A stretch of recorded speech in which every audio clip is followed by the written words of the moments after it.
Phonics for young learners. As a teacher, I can confidently say that there's a lot to learn when starting school.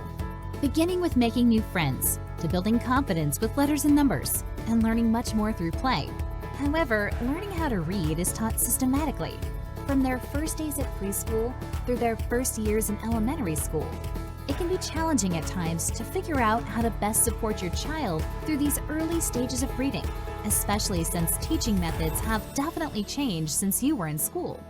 Before you can begin to teach your child to read, I have provided a short list of buzzwords to help you out. Phonics, using the sound made by a letter and groups of letters to read words. Decoding, using the knowledge of phonics to sound out and read words. Grapheme, a written single letter or group of letters, like S, A, or she. Diagraph, two letters that make one sound together. For example, SH, sh. Phoneme, the sound a letter or group of letters make. An example is the word mat, which has three phonemes: M, M, A, and T. T. Sounding out, using your phonic knowledge to help you say the sounds within a word. Example, red, d. Pronouncing each phoneme. Blending, reading the sounds in the word all together to read the whole word. Example, d. Red, or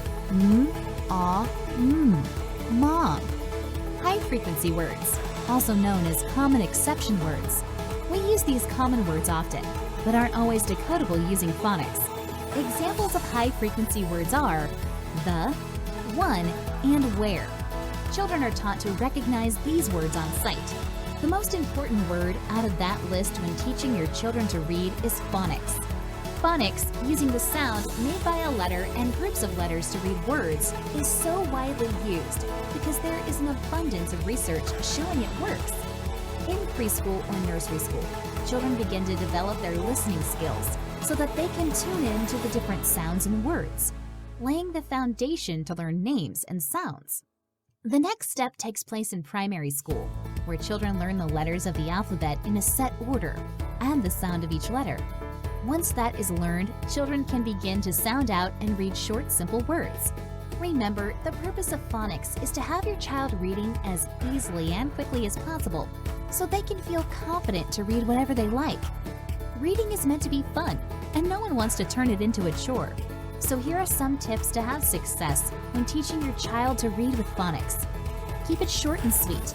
10 minutes is often long enough to keep your child's attention on a phonics lesson and will prevent them from getting bored. Quality time. Pick a time to read when your child is not too tired, and try to find a quiet place where they won't be distracted by screens, siblings, or pets. Even when your child becomes a strong, independent reader, keep on reading with them. Not only are their reading skills important, but that quality time you spend together is too. Form a partnership with the teacher. Ask your child's teacher how you can highlight reading and phonics inside the home, and feel free to express any concerns you may have.